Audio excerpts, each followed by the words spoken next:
Your day after severe weather swept through many parts of Colorado yesterday. Yeah, here's one of those areas. These pictures sent from viewers from the South Aurora neighborhood and Centennial areas. Look at that. That's not fun when that's falling on your car or anywhere on your house. Yeah, that'll hurt. Thanks for joining us. I'm Corey Rose. And I'm Mark Salinger, Chris Bianchi, tracking more of those storms ahead. It feels like we just can't get enough of these storms. Come on. No, I mean, and to be honest, we got too much of a good thing yesterday, but we really do need the rain in parts of the metro area. It's worth noting that, especially the west side of the metro area, we could use a bit of rain, just don't want it all at once, like what happened yesterday. So we saw some pretty big hail also. We don't want that either. Mother Nature, if you're watching, please take notes.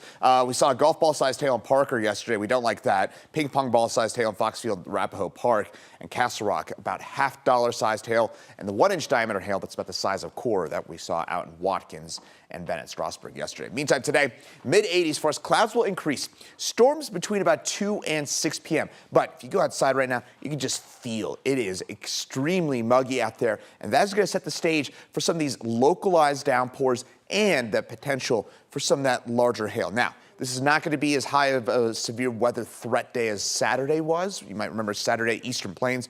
We had baseball-sized hail. We had tornadoes. We had a 96-mile-an-hour wind gust in Burlington. Today, not like that, but the problem is we're going to have these slow-moving storms sitting over the same area again and again. That could lead to some of that flash flooding, some of that maybe hail that kind of piles up in a few areas. So that's going to be my main concern for today. Then this pushes off to the east and dries out. AC Doppler radar on the quiet side for now. That'll change in a couple of hours. But storms today, isolated storms tomorrow. Then we might make a run at 100 degrees later on this week. I'll have details on that coming up in my full forecast. Erica, how are we looking out on the road? Not too bad out here at 6:01. Chris, thank you so much. Right now, we're taking a live look from our CDOT camera. We're starting to get a little bit slower at 270 eastbound in York Street through Commerce City. Pretty typical for this time of the morning. I-70 in Wadsworth, though, really light volume. No issues on either side of the interstate. Highway 36 in Wadsworth moving along nicely. Travel for you at 76 in Vasquez. Westbound lanes headed toward us into Commerce City. Just a little bit heavier in volume. So as we take you over to our map and check in, northbound I-25 drive from Castle Rock to 225 in the green. As far as 225 goes, clear on the southbound side. Northbound into Aurora up toward Alameda, a little bit of change in color. Westbound I-70 still have the green light between E470 and 76, and that drive into Commerce City. Approaching Vasquez, slowing a teensy bit on the map, but overall, you still have the green light. Only about a 3-minute slowdown on westbound 76.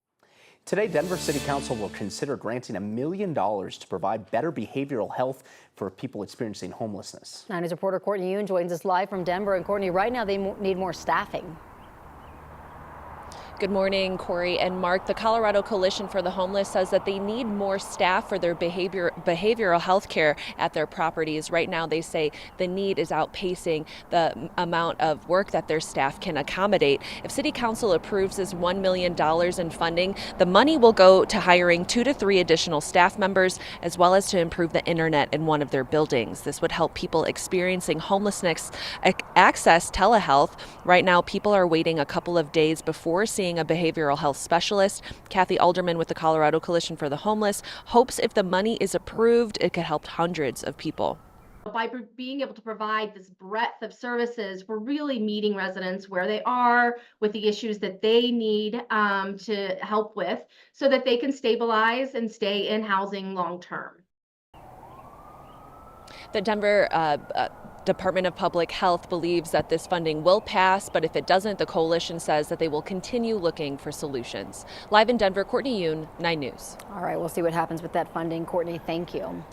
Right now, police are looking for a missing Indigenous teenager. 15-year-old Monty Sespuch was last seen Saturday in Ignacio, which is a town in La Plata County in southwest Colorado. Sespuch, who has brown hair, brown eyes, and was last seen wearing a white crop top, blue jeans, and a blue jacket. If you have any information, you are asked to contact police. Today, the suspect accused of setting 2 fires at 2 businesses in Greenwood Village is set to be arraigned. Happened back in January at the Sportsbook Bar and Grill and Fuji Hibachi just off of Arapahoe and I-25. The co-owner of Sportsbook says there was a lot of smoke and damage and nearly everything inside needs to be replaced. From the air conditioning to the wiring, everything was burned. Police arrested Jarrell Bailey. He is charged for the break-in as well as the fire. The arraignment is set to start today at 8:30 a.m. in Arapahoe County. This week, the man responsible for a crash that killed a prominent Denver composer earlier this year is expected to be sentenced. On February 5th, police say Juan Ortega Torres Jr. ran a red light on 64th Avenue between Wadsworth Boulevard and Sheridan in Arvada. He crashed into Wolf Thompson, sending his car into the side of a home.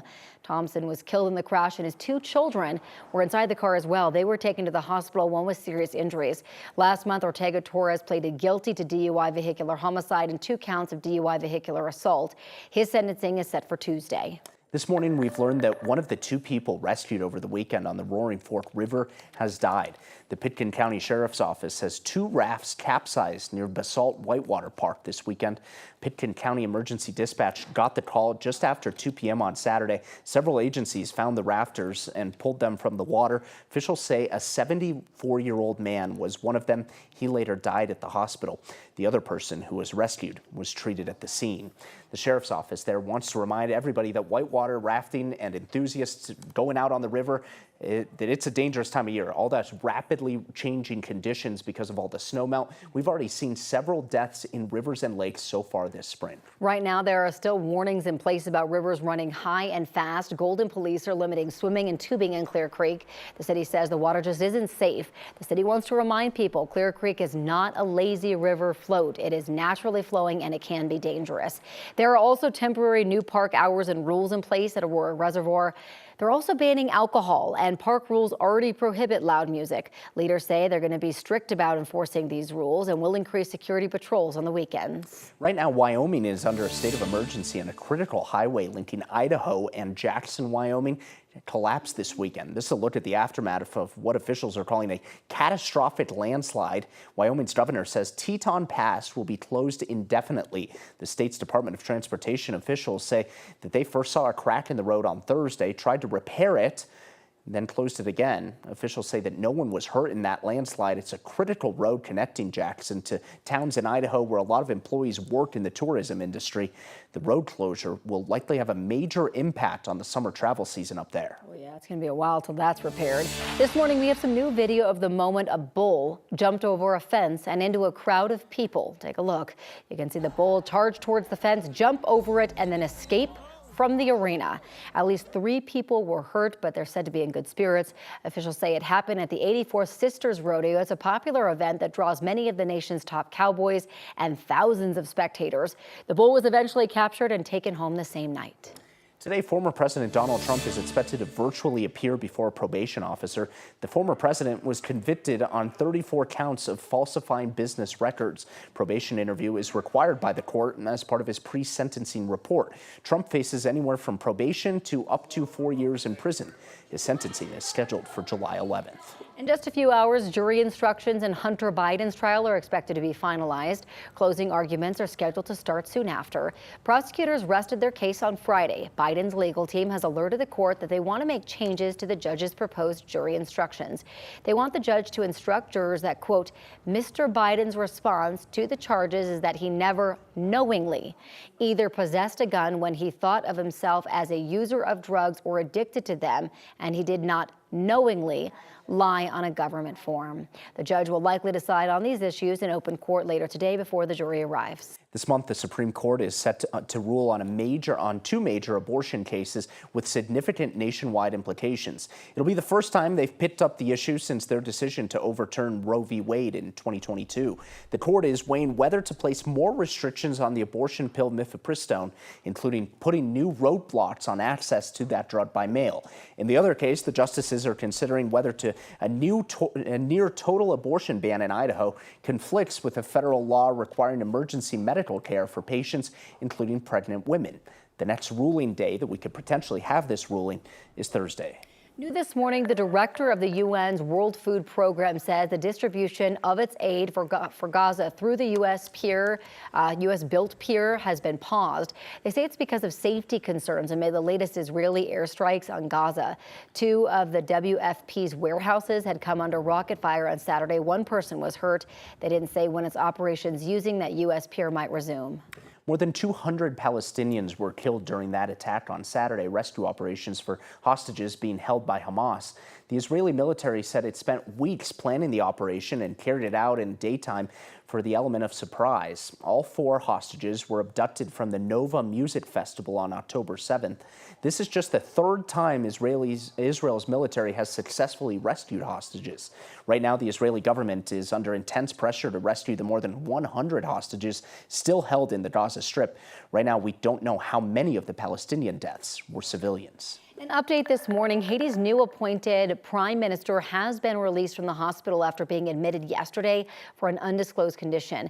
Gary Conille said in a video on YouTube that he is back ready to help steer the country out of its current security crisis by forming a government that will also prioritize issues like health care. The prime minister was just elected May 28th as widespread gang violence has gripped Haiti.